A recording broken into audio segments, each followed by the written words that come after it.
Welcome back to Educator.com. This is the lesson on cells, parts and characteristics. So when we talk about cells as being the basic unit for life, you have to consider that microscopes are the key to really finding that out.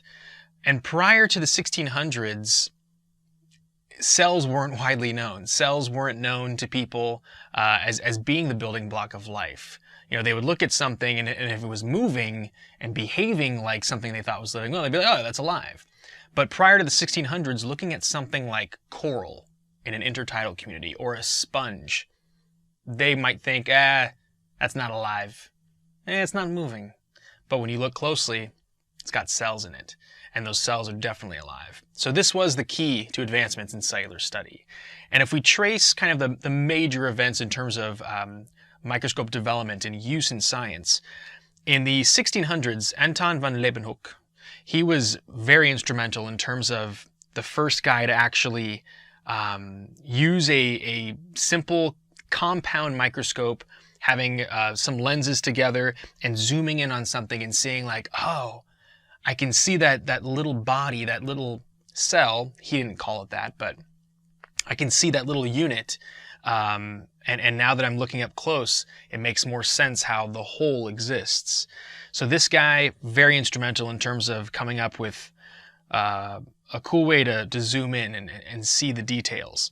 Also in that same century, Robert Hooke, an English scientist, he's the one who coined the term cell. And now it's just a common term, cells. But when you think about the reason why he came up with that, he was looking at cork. He was looking at basically the bark of these cork trees that you would find, in parts of Portugal, for instance. And if you slice cork very, very thin, you see what look like almost like little cells. And I'm saying cells with you knowing what that means, but when Robert Hooke was looking at these basically dead plant cells and just kind of looking at the shell of the cell wall of these plant cells, he thought like, oh my gosh, they look like little cells where a monk in a monastery would live, like a little tiny dormitory or room. And that's why he called them cells. So it just happened to be because he was looking at cork and looking at these dead, desiccated plant cells that we have that very common, important term now. You know, in the next couple hundred years, there were more and more advancements in terms of getting better and better microscopes, more lenses, compounding the magnification greater and greater. And then you get to the 1800s where these two scientists had big contributions in their own fields. Matthias Schleiden, a botanist, he's the one who really specialized in looking at plant cells and realizing what's true of plant cells. And Theodor Schwann, he's the animal cell guy. Schwann cells, actually, his name inspired the name for a kind of insulatory cell that's wrapped around the axons of neurons in animals. So this is the plant guy, and this is the animal guy.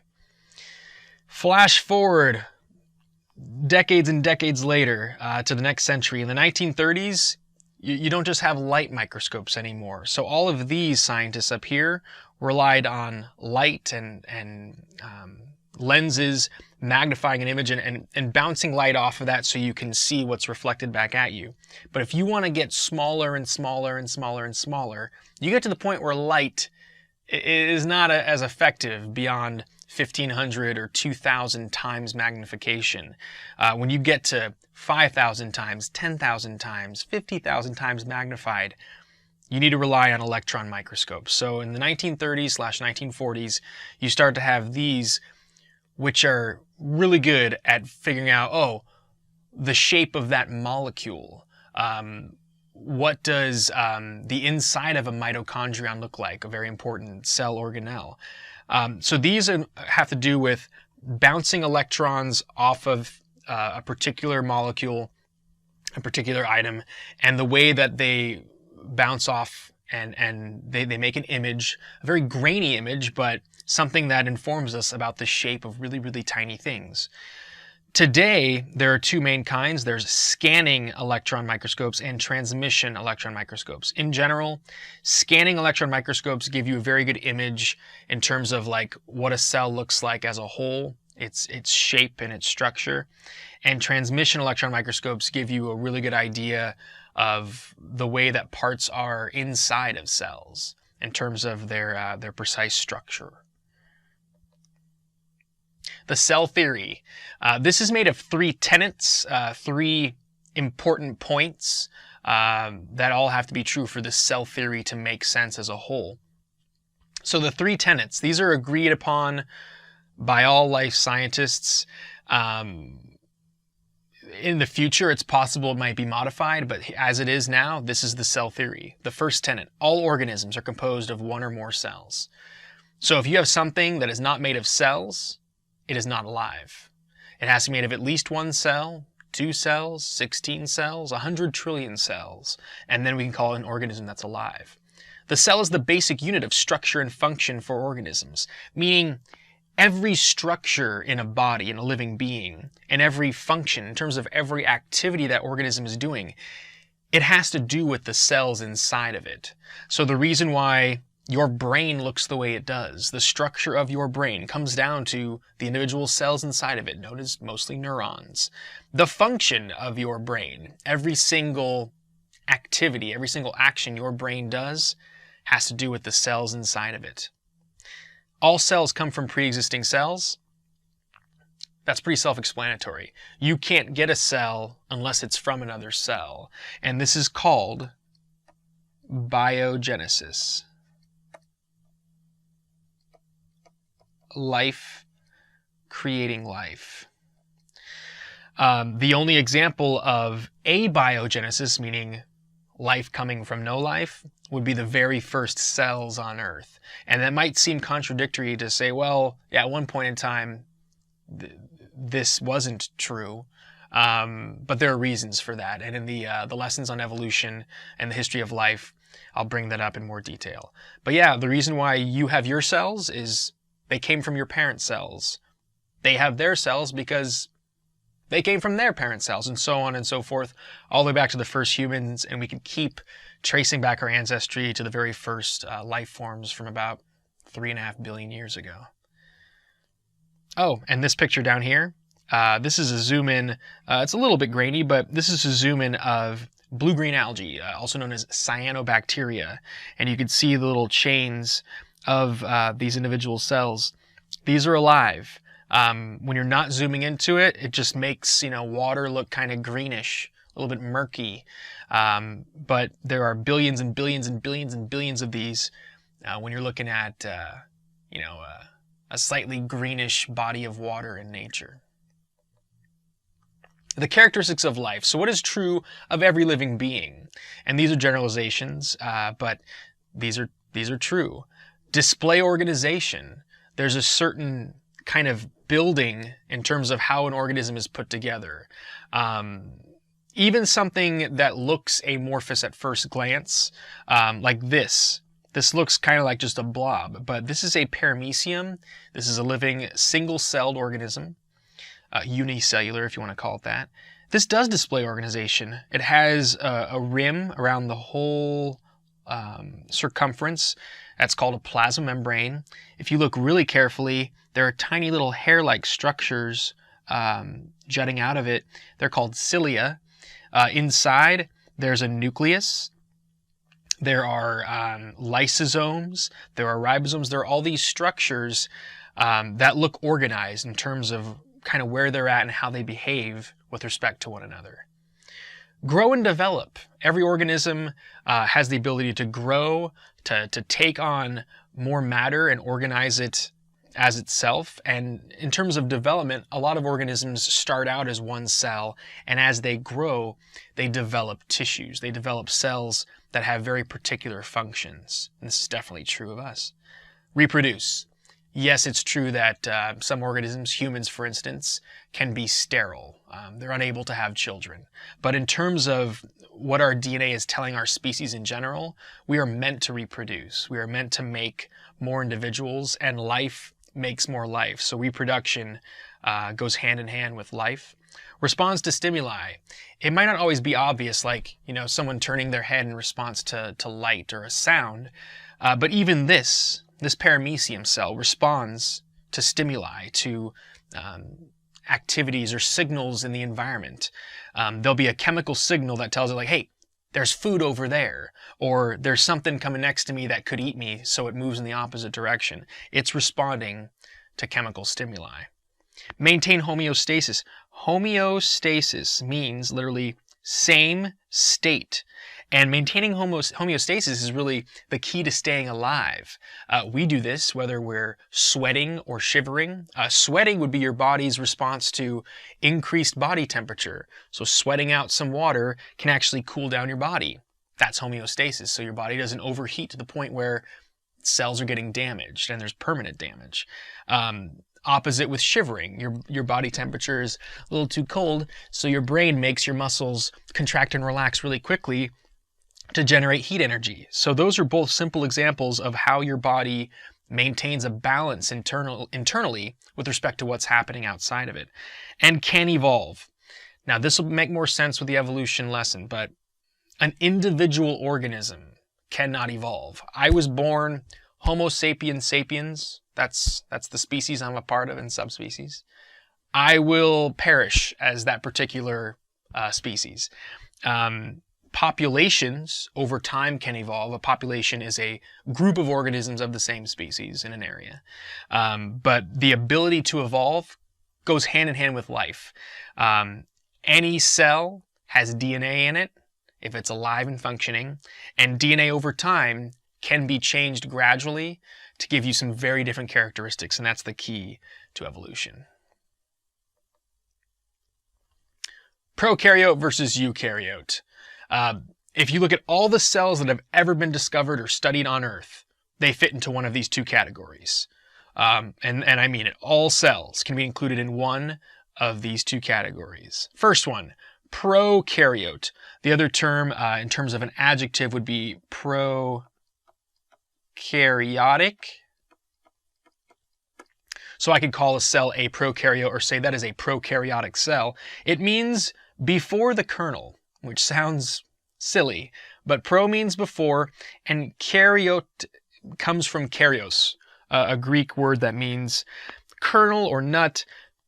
I had a student several years ago who was fluent in Greek, and she said that karyos is what I meant to say, can also mean walnut. And when she said that, something dawned on me that helped me remember what this actually means, and I'll draw it for you in a sec. But what this before the kernel has to do with is it means that these cells, they do not have a nucleus or other membrane-bound organelles. So the kernel is referring to the nucleus, this round body inside the cell.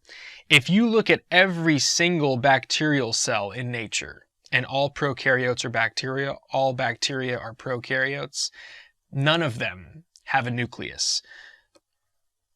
So here's a bacterial cell. You'll have DNA in the center, and you'll have these things called ribosomes. These are not membrane-bound organelles. And you'll have a cell wall around the outside.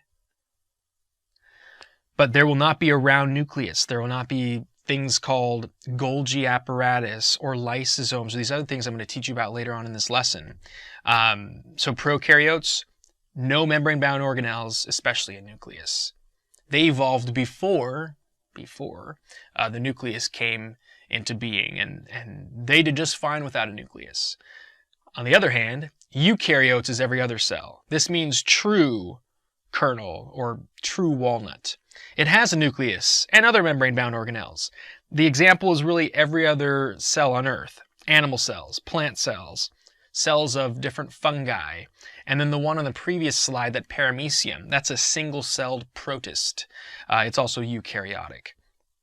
So this whole walnut thing, the reason that has meaning to me is because if you crack open a walnut in just the right way, there's the shell rim, you kind of see this shape.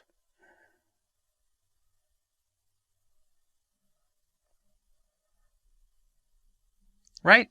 I mean, more or less. That's kind of the shape you see when you look at kind of the half of the nut that's in the walnut shell.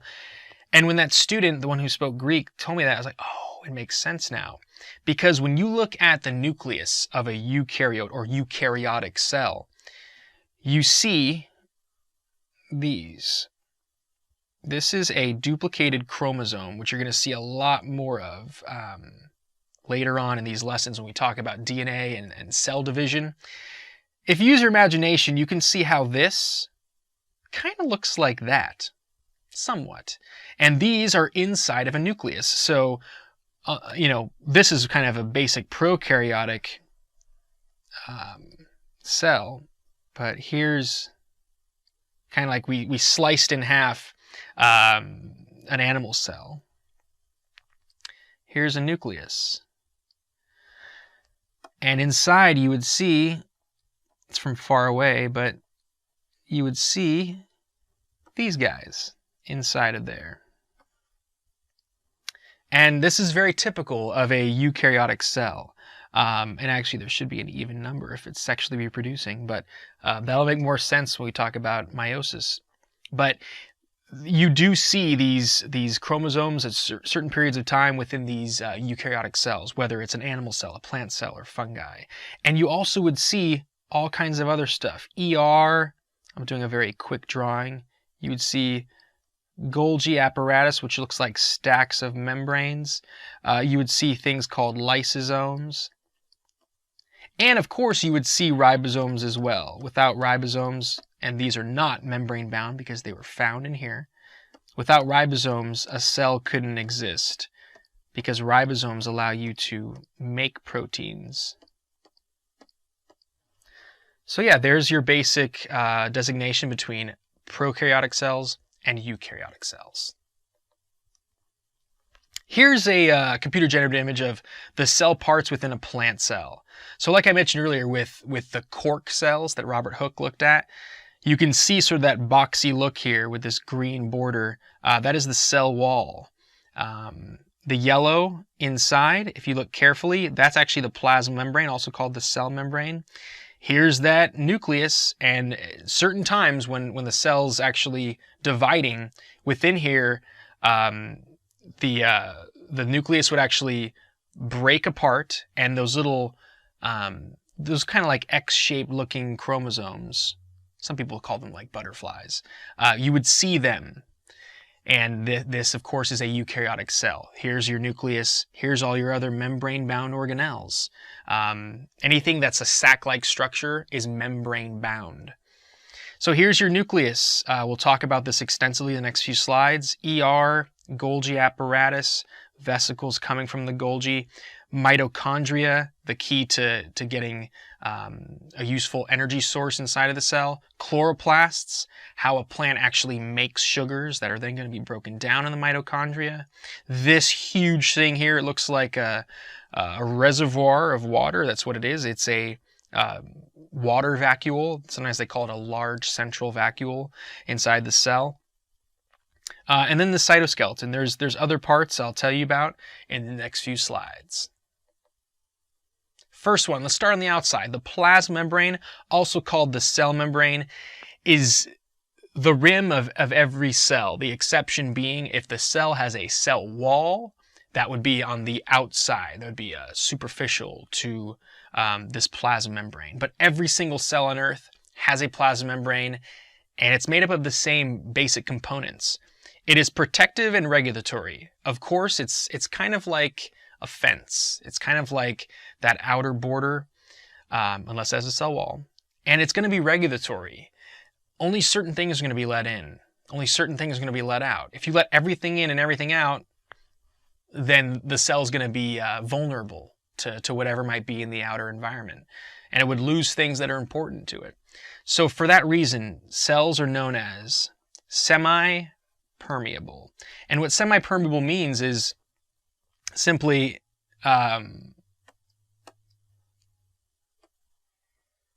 if it was just permeable in general, just completely permeable, anything will go back and forth. But semi-permeable tells us that like only certain things are let through based on what's needed or what's not needed.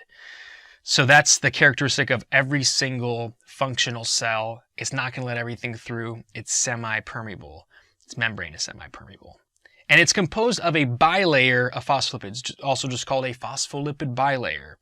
And here it is. If you were to take a cross-section, like slice through the cell and look at it, see what's inside of that little line that we see inside of like a microscope view.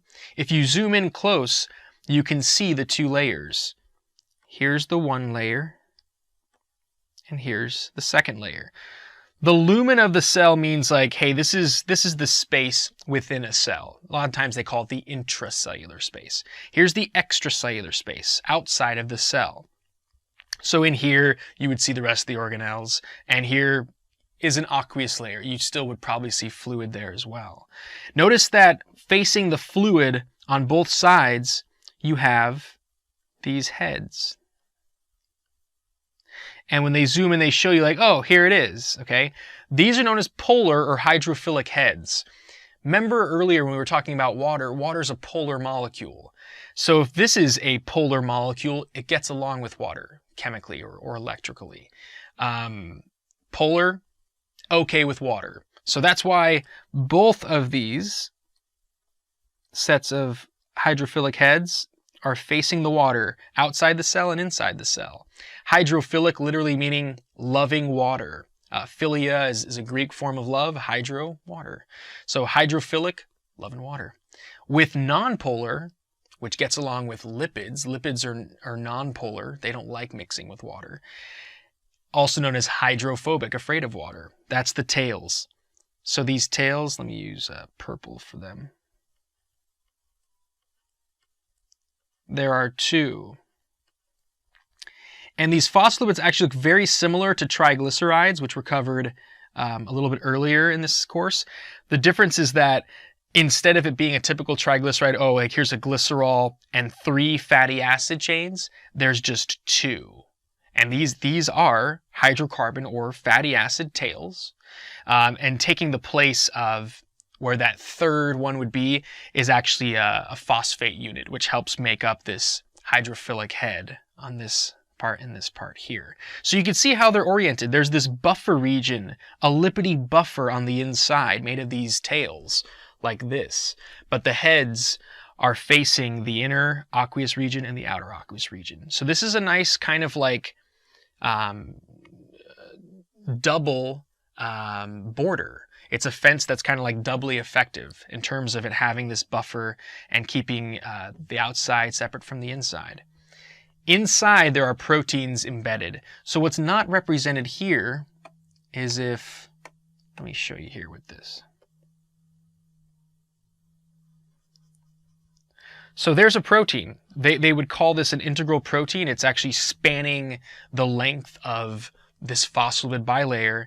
And this protein could serve several functions. It could be for transport, meaning it might have a little like hallway inside of it where stuff can go in, stuff can go out. It might be a gated protein. It only opens and closes when needed. It could be for identification.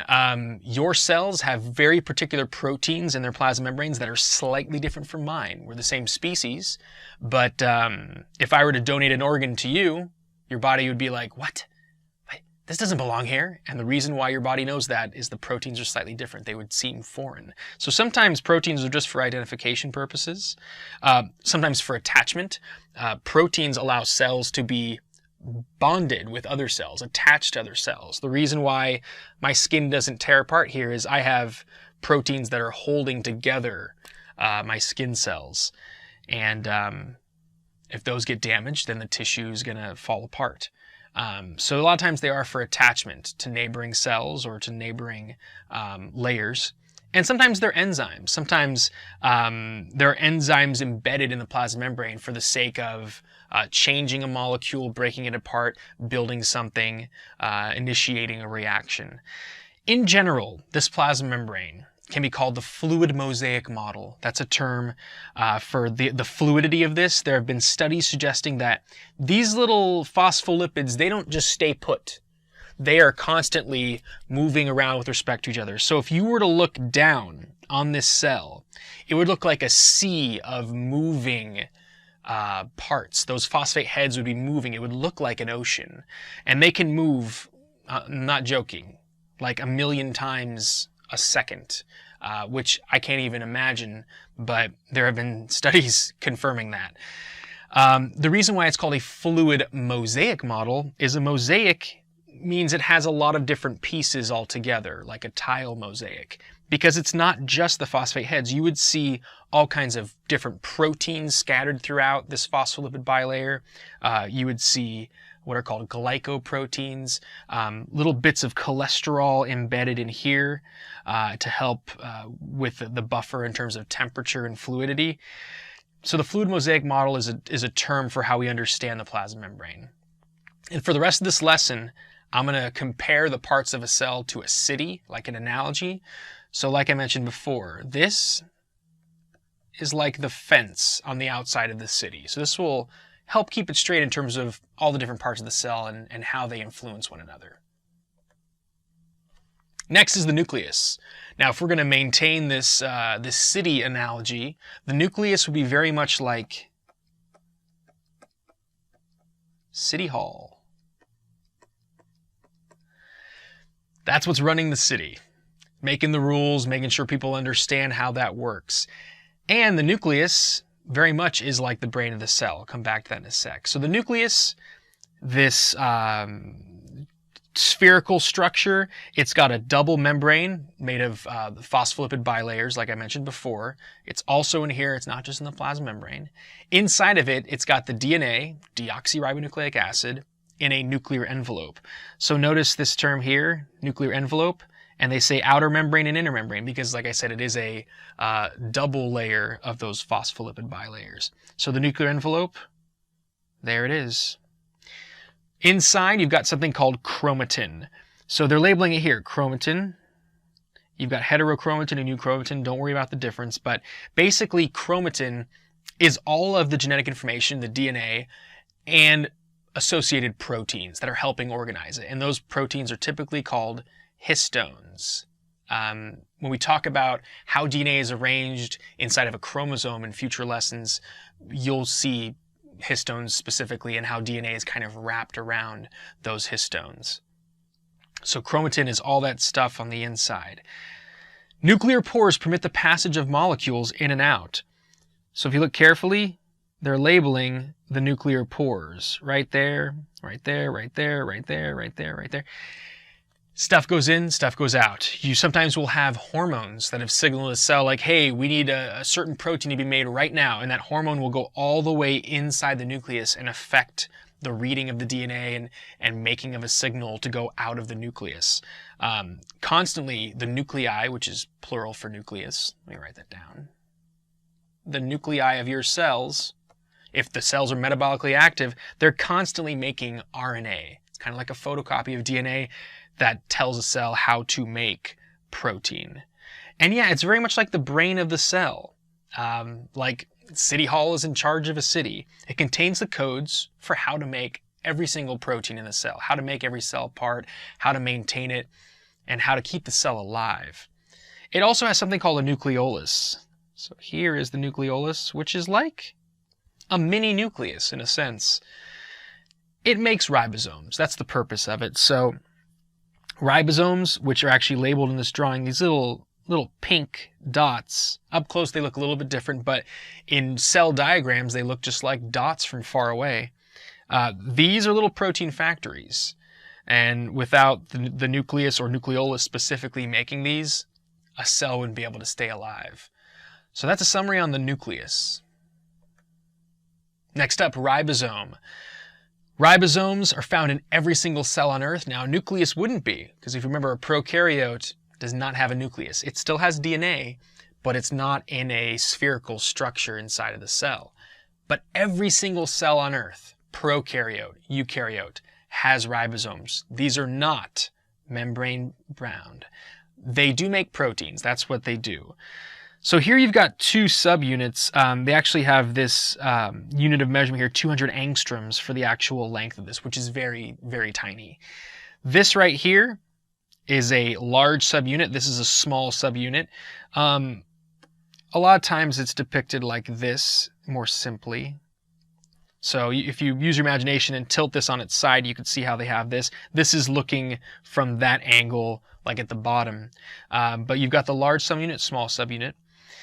And it's got inside of it RNA and protein woven in a very particular way to give you this sort of, form, this globule kind of form. And inside of here, you have another kind of RNA that will move through. It's called messenger RNA. And then these things called tRNAs come down in here and assemble an amino acid chain. That's how they actually physically make proteins. More about that in a future lesson. They're found throughout the cytoplasm. This is a term for all that fluid area inside of a cell that's bound by the plasma membrane.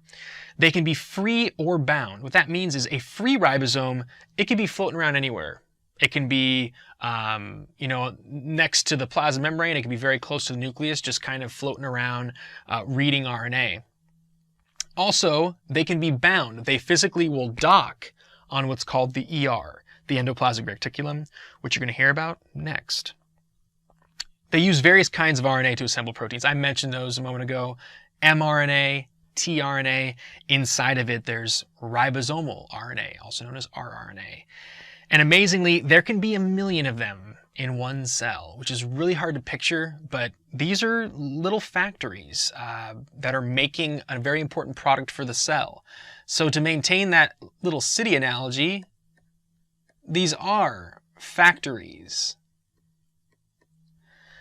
Little shops. You could think of it as a shop that produces a certain product, and that product is protein.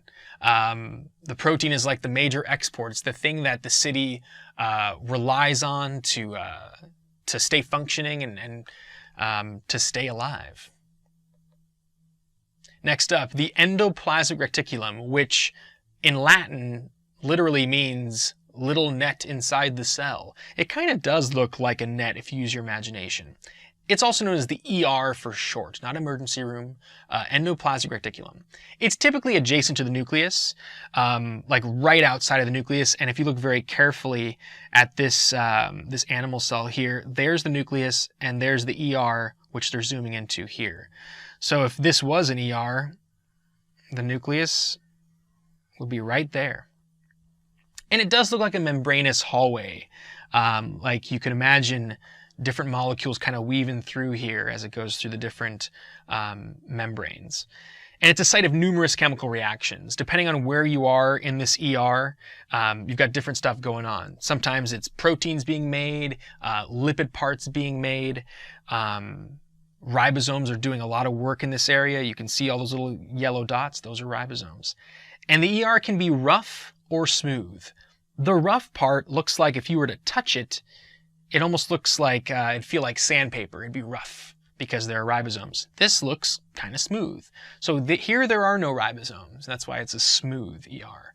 So like I said, rough has ribosomes, mainly for protein synthesis. Because if you remember from the previous slide, ribosomes, they're those little protein making factories or shops. And so if you've got a bunch of these protein makers on here, you would expect that there'd be a lot of protein making.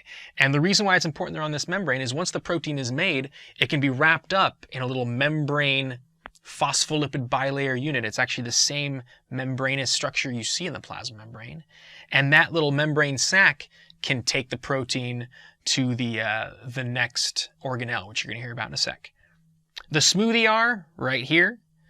Depending on the cell, you would have more smooth ER than rough ER. There's not always majority rough. Something like a liver cell would have a lot of smooth ER because of the making of lipid products in that particular organ, and also the breakdown of certain chemicals, certain toxins.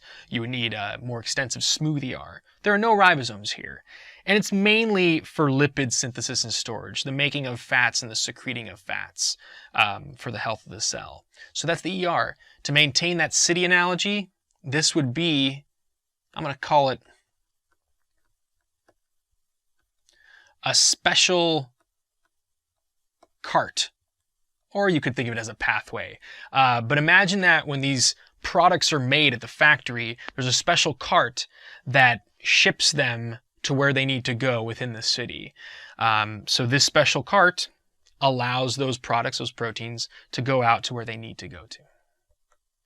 Next up, the Golgi Apparatus, also known as the Golgi Complex, the Golgi Body, depending on what source you look it up in. But Golgi Apparatus is a very common term for it, named after an Italian scientist, Golgi. He discovered it. It looks like flattened membranous sacs. So oftentimes you'll see it like this. A cross section I've seen before kind of looks more like this. Looks very similar to this image. And you'll see little, they call them secretory vesicles. Little sacs will kind of pinch off of them, similar to what I was talking about with the ER, how a protein could be kind of trapped or contained within a membrane. You'll have secretory vesicles going to the Golgi and leaving the Golgi, and here's why. The Golgi packages, finalizes, and transports proteins that have come from that ER. So typically you'll see the Golgi neighboring the ER in a cell. So imagine this is like a postal office or post office. So that special cart takes that protein product to a post office where it's, packaged, tagged with a certain zip code, a chemical zip code attached on that particular protein, so that it goes to the final destination where it needs to be. So membranous vesicles, which is just a term for like container membrane, these vesicles will fuse with it that have come from the ER containing an amino acid chain or polypeptide, also known as a protein product, and they go through the layers. That protein gets modified, put together with other proteins. Like I said, little chemical sugary molecules can be attached to it to give it kind of like a zip code where it needs to be.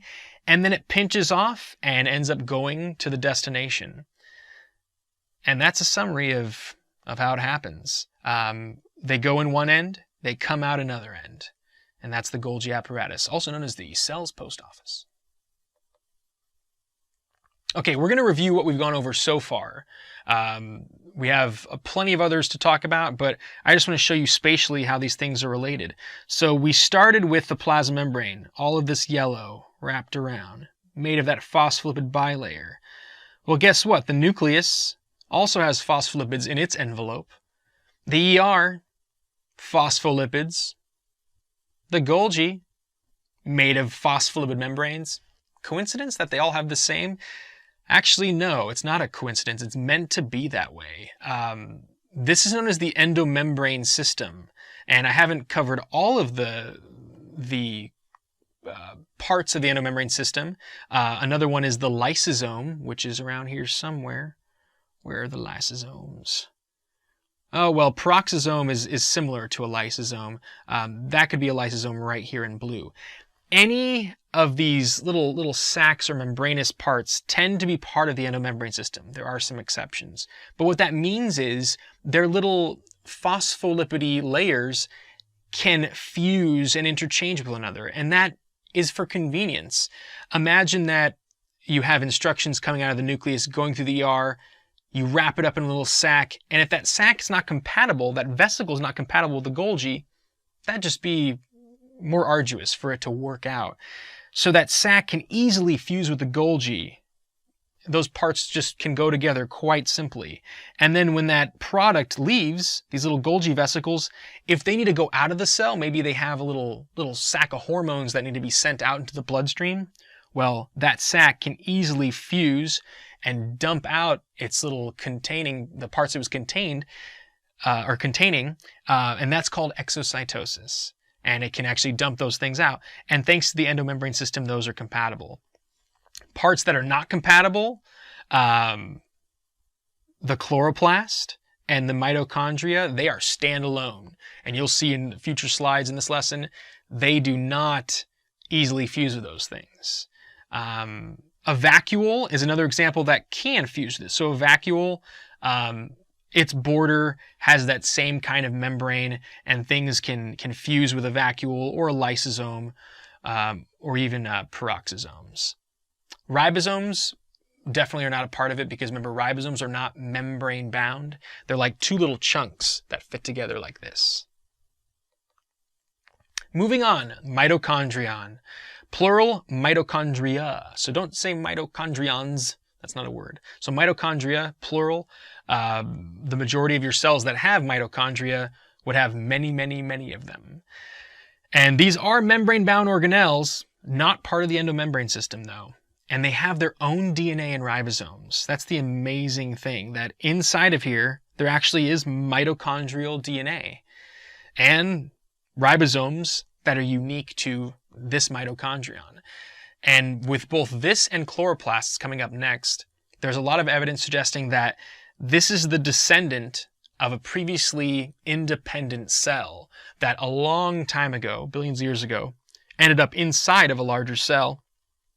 And it worked out, it persisted. And when that cell divided, the mitochondria divided and stayed with it. And we have mitochondria.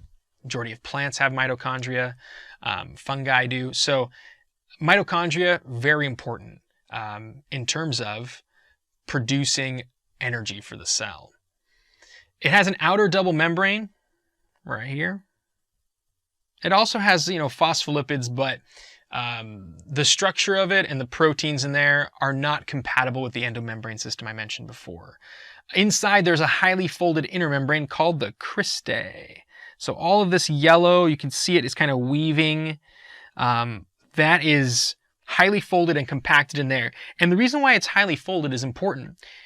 You have a lot more membrane in here when it's folded up, just like how the outside of your brain is folded. Those convolutions of your brain can jam-pack a lot more matter into that area when it's folded. It's the same idea here. You have a lot more chemical reactions happening inside of the mitochondria thanks to the cristae that's folded up.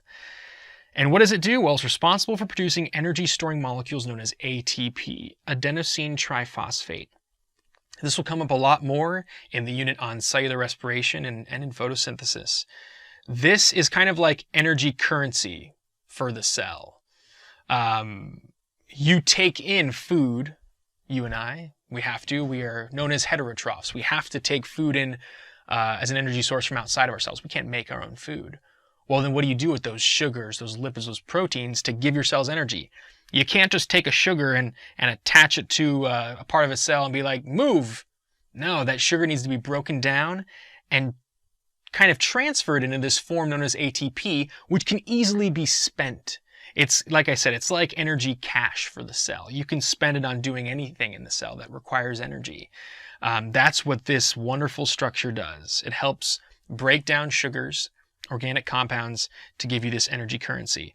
And this structure is very much kind of like, I would call it a hydraulic dam.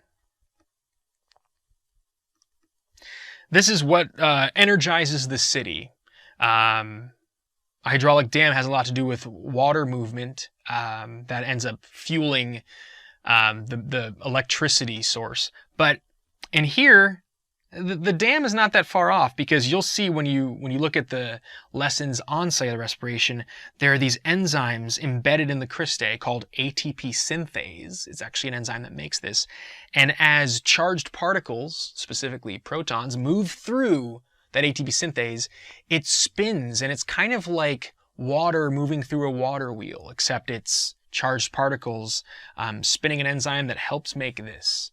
So the mitochondria are very much the power source for the cell city. Chloroplasts, found in plant cells. You would not find these in animal cells. I've heard of one animal that's ever been discovered. It is a kind of sea slug that does have chlorophyll inside of its cells, which is a pigment molecule that allows it to absorb sunlight, and its body's kind of shaped like a leaf. But it still has to eat, and it doesn't have chloroplasts. It does make chlorophyll in little bits, but I stand by my point that these are only found in plant cells, not in animal cells. They are membrane-bound organelles with their own DNA and ribosomes. That should sound familiar because we just said that with mitochondria on the previous slide. Yep, inside of here there's DNA and the ability to make ribosomes. And that's important because, like in the mitochondria, there's a lot metabolically going on in this structure, and it kind of regulates itself. Just like in the mitochondria, there's an outer double membrane, and there's folded membranes on the inside, but for a different purpose. These are not called cristae. These they look like green pancakes, are called thylakoids. Let me highlight that in green. Thylakoids. And one stack of them, you can see the label here, is a granum. So there's a granum, granum, granum, granum. Plural would be grana. So you can see if you look at these stacks, we have plenty of grana inside of the chloroplast. The area outside of the grana, labeled here, is called the stroma. So right now I'm tracing over where the stroma is, the fluid outside of the fluid-filled thylakoids. And the parts of the chloroplast do correspond to the different phases of photosynthesis. There's a whole lesson on that if you look in the future lessons in this class. The purpose of the chloroplast, it's responsible for producing sugars through photosynthesis, like I said. So plants, autotrophic, meaning they make their own food, they provide their own food energy. So a plant makes sugars thanks to this, and then it would send out the glucoses, the sugars, to be broken down in a mitochondrion to give the cell ATP. So plant cells typically have mitochondria as well. This is very much like the solar plant for the city. And in cell city analogies that I've seen before, they will sometimes leave out the chloroplast because they're taking it from the point of view of an animal cell. An animal cell doesn't have a chloroplast, but if you want to have some image of what this does inside of a cell or what it could do for a city, it's very much like the solar plant. Vacuoles/vesicles. I've included these in the same slide because they structurally look very similar. A vacuole is a temporary storage container, and a vesicle has something contained in it, and it's typically going somewhere. It's going from the ER to the Golgi, or from the Golgi to the plasma membrane. The difference in these two is really what they contain. So they are both membranous sacs for storage or transport. Vacuoles can contain food or water. Now, typically in a plant cell, you would see water vacuoles. We saw that in the image earlier in this lesson. It looked like a big lake. These food vacuoles you can also see in plant cells. So once they've made a bunch of sugars through photosynthesis in that chloroplast, they will store them away. One place is called an amyloplast, and that would be a place for them to store starch. But the storage of food, whether it's in an animal cell or a plant cell, they would call it a food vacuole. Like I said earlier, in plants, they tend to be large central water vacuoles, looking like a big lake, as you see down here. Now with the vesicles, structurally the same border in terms of that little phospholipid sac. It's for transport of cellular products or wastes. So a vesicle can go from the ER to the Golgi, bringing a protein to the Golgi to get modified, packaged, transported. From the Golgi to the plasma membrane, like I said earlier, it could contain hormones that need to be dumped out, and that vesicle will fuse with the plasma membrane. It might have wastes. Maybe invading viruses were eaten up by a part of the cell, which we're going to hear about in a sec. And then a vesicle fuses with it and takes those broken up pieces of the virus, which is now waste, to dump outside the cell. That can also happen. This is a connection of the water-filled vacuole that you would see in a plant cell, and these terms having to do with osmosis and the concentration of ions or salts in and out of the cell. So this is basically explaining how you would get a plant cell getting really puffy, getting filled with water in that vacuole, or losing some water and getting kind of shriveled up. These terms will come up a lot more when we talk about osmosis with transport in and out of cells. But you can see that this is known as turgid, meaning it's quite puffy. Water ended up pouring inside of this because it was more highly concentrated with salt and other ions, and that drew in the water to fill in this big vacuole, and now you have what's called turgor pressure, coming from this word. Turgor pressure, that's pushing on the plasma membrane, which is then pushing on the cell wall. The opposite's happening here. There was so much water that left that you can see that the cell just kind of just desiccated and shriveled. So much water left out of that large central vacuole. In terms of the cell city analogy, I mean, these are just like storage containers.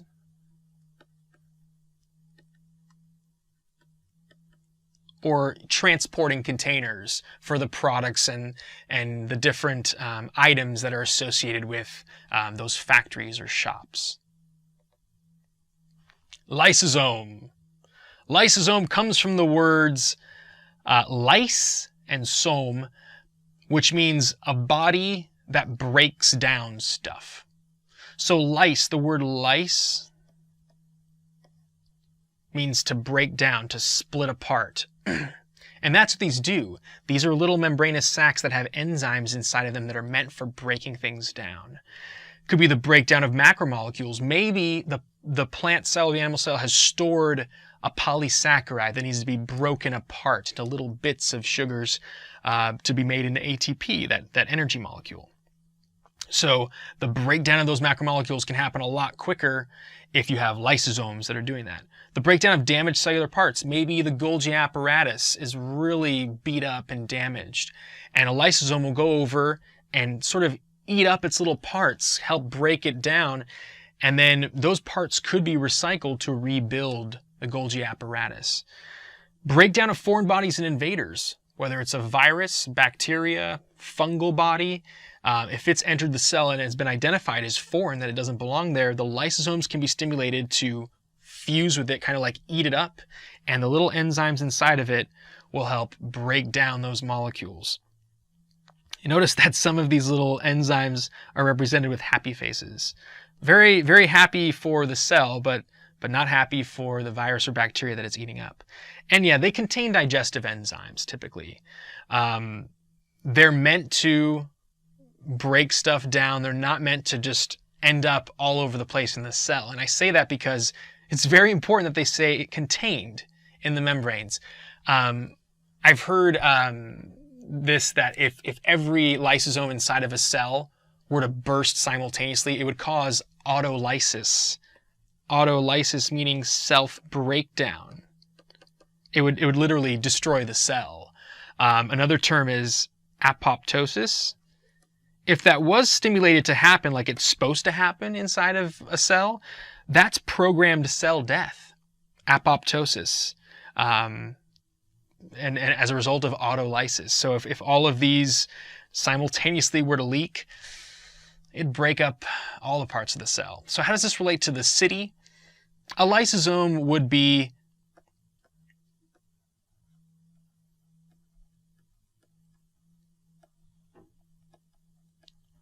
waste disposal area, garbage dump, whatever you want to call it, recycling plant. There's a lot of terms you could give to this related to how a city works. Centrioles. Centrioles, found in pairs, not typically in plants. It's made of a cylindrical ring of microtubules, and if you look very carefully here, you can see that. They're both cylindrical. You can see how they're kind of perpendicular to one another. Very carefully, if you look here, you've got these little yellow rods. Each of these is a microtubule, which is a protein rod, basically. And you can see there are 9 groups of them kind of lined up in the cylindrical form. They are contained within centrosomes. So these two would be in a region that is known as the centrosome. 2 centrioles and a centrosome. And they have an important function in cell division. When you see a cell dividing, and I'll give you a very brief image of what's known as metaphase. Here's the centriole pairs. The centriole pairs, they get duplicated before a cell is going to divide, and they end up at the poles. So here's the plasma membrane. centrioles, and lined up down the center, this is after the nucleus will break down, these are 4 duplicated chromosomes. And what I'm drawing here is microtubules, besides the microtubules in the centrioles. These are kind of like little protein ropes that are anchored by the centrioles here and the centrioles here. So you can kind of see how they're like kind of holding down these threads. And what's going to happen next is these microtubules will get shortened. And as they get shortened, they pull on these little X's and split them in half so that you get the duplicated chromosomes or pieces of DNA moving to what are going to become 2 different cells eventually. So that's a very rough drawing, but showing you how these participate in cell division, and they're anchors for the spindle apparatus. This term is describing what I drew here. This is the spindle apparatus that allows those chromosomes to be pulled apart. In terms of the cell city analogy, I don't have a representation here for centrioles. Just know that they really serve an important function when it comes to splitting apart chromosomes, particularly in animal cells. The cytoskeleton, I just mentioned a part of the cytoskeleton in the previous slide when I said microtubules. So the cytoskeleton forms a framework or scaffolding for the cell. It kind of holds it together and prevents the cell from sort of collapsing in this sort of fluidy blob. So the cytoskeleton is very much like the skeleton of the cell, and those parts are kind of pushing on the inside of the plasma membrane. It provides a network of protein fibers for travel as well. There are really cool videos out there on the internet that show a motor protein walking along a microtubule, transporting a transport vesicle to the surface of the plasma membrane. And that motor protein, it looks like it's alive, but it's not. It's much smaller than a smell. I just said smell. I meant it's much smaller than a cell, and the motor protein is walking because ATP molecules are being attached and broken apart and attached and broken apart to shift it. And it does this little walk along the microtubule because these protein fibers can kind of serve as like little pathways or roads throughout the cell to get from one organelle to another. This cytoskeleton is made of major roads, some smaller roads, and then the little tiny roads that connect houses in a neighborhood. So the major highways, or the thickest units, are microtubules. So these are the thickest of these protein rods by far. This is how a microtubule is built. It is a helical arrangement of tightly wound tubulin protein units. So these are all little amino acids strung together to make up tubulin. And if you cut a microtubule and look at it, this is what you would see. And you see there's alpha tubulin and beta tubulin, just 2 slightly different forms. Intermediate filaments. These are more thin compared to the microtubules. The way I remember it is intermediate, like in the middle. It's literally in the middle of this one and that one. Microfilaments, not made of tubulin, they're actually made of actin, typically, just a different protein. These are the thinnest by far. These little microfilaments, don't think they're useless. They're actually very important when a cell like an amoeba, amoebas tend to be like, they look kind of amorphous, and you would see ribosomes and all kinds of vesicles throughout. But the way that amoebas form their pseudopodia, it looks almost like these kind of fake feet, like they're crawling through the water. The way that they make these little sort of undulations of their plasma membrane is they change the way that microfilaments are pulling or letting go on the inside of the plasma membrane. And that all comes down to using ATP, that energy molecule, to manipulate the shape of the cytoskeleton. But that's how they literally kind of crawl through water, is their cytoskeleton. Cilia. Cilia are like little cell hairs. The singular word would be cilium. So this is plural. So I wrote the plural word for this slide because generally on cells, when you see them, you're going to see a lot of them. They are short, numerous projections that look like cellular hairs. And this is a micrograph image. It's zoomed in thousands of times. You're looking at the surface of human cells. Chances are this is in the bronchial lining. You have a lot of cilia in your respiratory tree that help sweep up mucus. So, like the centriole units, it's made up of a ring of microtubules. A little bit different structurally, but each one of these little hair-like structures that's projecting out of the plasma membrane. And if you look carefully, I don't know about you, but I can see little dots here. All those little dots in this drawing, those are phospholipid heads. So those phosphate heads, part of that phospholipid unit. So yeah, they are sticking out through the plasma membrane. And if you do cut them in half, there's a ring of microtubules. They move back and forth to make the entire cell move. So it's almost like oars on a rowboat. They move a lot like oars, back and forth, as if you are rowing with a rowboat. And I say that because the next slide has a different structure that doesn't move in that way. These move back and forth.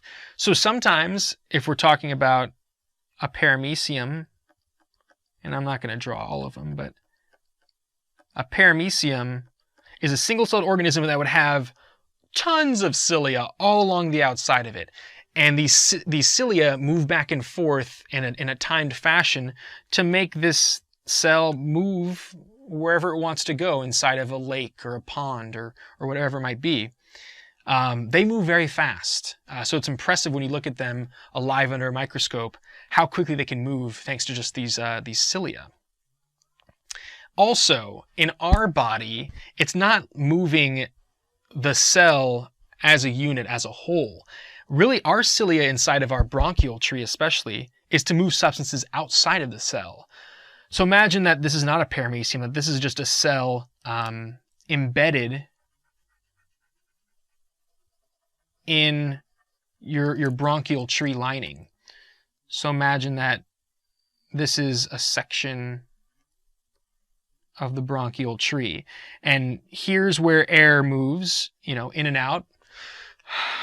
And you've got all these little cilia that are projecting into what's called the lumen, or the passageway of your bronchial tree. As mucus is generated, you don't want the mucus to just end up pooling in your lungs and you're suffocating on your own fluids. You want to be able to sweep that up and out. And without these cilia, you'd be more likely to drown in your own fluids, get something like pneumonia. So these help keep us alive, the cilia inside of our bodies.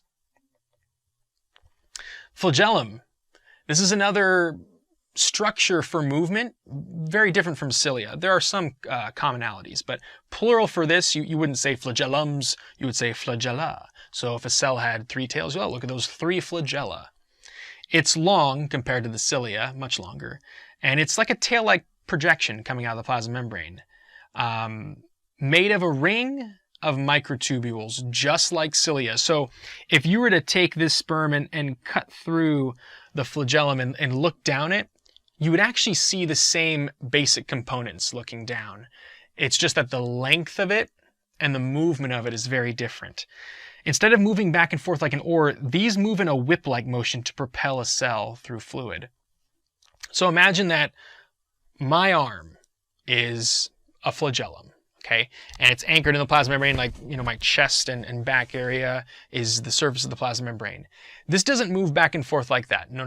That would be cilia. This moves kind of like you're turning a wheel back and forth. And as I turn the wheel back and forth, look what happens. That's how a flagellum moves. That's what would propel a sperm trying to find the egg in a female. So the only human cell that should have flagella is sperm. Sorry, ladies, you don't make cells with flagella. But you would actually not only see these in animals, there are some plants that actually do have flagella on their gametes, plant sperm. I know that sounds weird. They're structurally different from animal sperm, but 2 examples, ferns and moss have actually been known to make sperm. And those little cells need a fluid medium to move through and reach the egg. So cells typically have only one or two. A male human sperm is supposed to have just one tail, but they could come out with two. They could come out with more. More have been discovered on some cells. I've heard of up to 8. At a certain point, it gets pretty crowded. And I mean, how much better is 8 compared to 6 compared to 4? So sometimes there's too many of these flagella because of a mistake. Like I said, human sperm are supposed to have one. There are other cells in nature, dinoflagellates, a single-celled protist in the ocean, have many flagella, and it actually helps them kind of spin in different ways and orient themselves different ways inside of the ocean. Cell wall. It's on the outside of the plasma membrane, not in animal cells. You would never see a cell wall in animal cells. They tend to be more kind of rounded in shape. It really does depend on which cell. Something like a neuron would be very long. But plant cells like this image here, this computer-generated image, is very boxy, thanks to the cell wall. Fungal cells have their own cell walls. Bacterial cells have cell walls made of different material. So it's extra protection and a rigidity for the cell. It helps them keep a certain shape. Think about this. Plants don't have a skeleton. We have a skeleton as a vertebrate, as an animal that walks around on land, and we have our posture and ability to move around. A plant, helping to keep its kind of rigidity to rise up, reach the sun, be competitive with other plant cells, or sorry, plant species is what I meant. You want it to have some kind of rigidity with the cells being stacked upon each other. So the plant cell wall, not just for protection, but also rigidity. And then you get a bunch of water pressure, especially inside of that vacuole, that large central vacuole, and that can help push on the inside of the plant cell wall and provide that turgor pressure. There actually is a 2-layer wall, and there are these little pores called plasmodesmata that happen to be connecting them. I think that's what they meant to draw here. Plasmodesma is one, and plural would be plasmodesmata. Those are the pores inside of the cell wall connecting plant cells to each other. So in plants, all this green stuff is made of cellulose. That is a polysaccharide made of glucoses linked together. Helps give it a good structure. In bacteria, usually, but not all species, you tend to see peptidoglycan making up a bacterial cell wall. Part protein-based, part sugar-based. That's how you get the peptidoglycan. And then in fungi, a different polysaccharide, they're made of chitin. This is that same polysaccharide that's in insect exoskeletons or the exoskeletons of crustaceans. One of the many pieces of evidence connecting animals and fungi in the whole evolutionary tree. But in fungi, yeah, a different polysaccharide than cellulose, chitin cell walls for mushrooms and the like.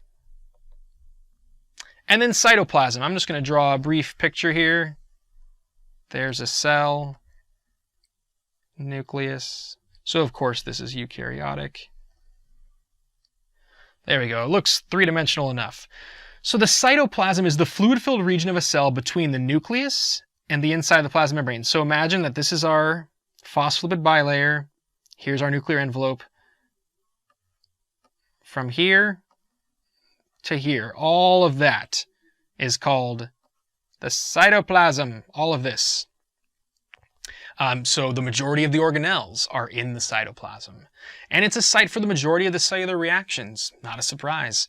The inside of the nucleus is not called the cytoplasm. I've seen the word nucleoplasm or nuclear fluid.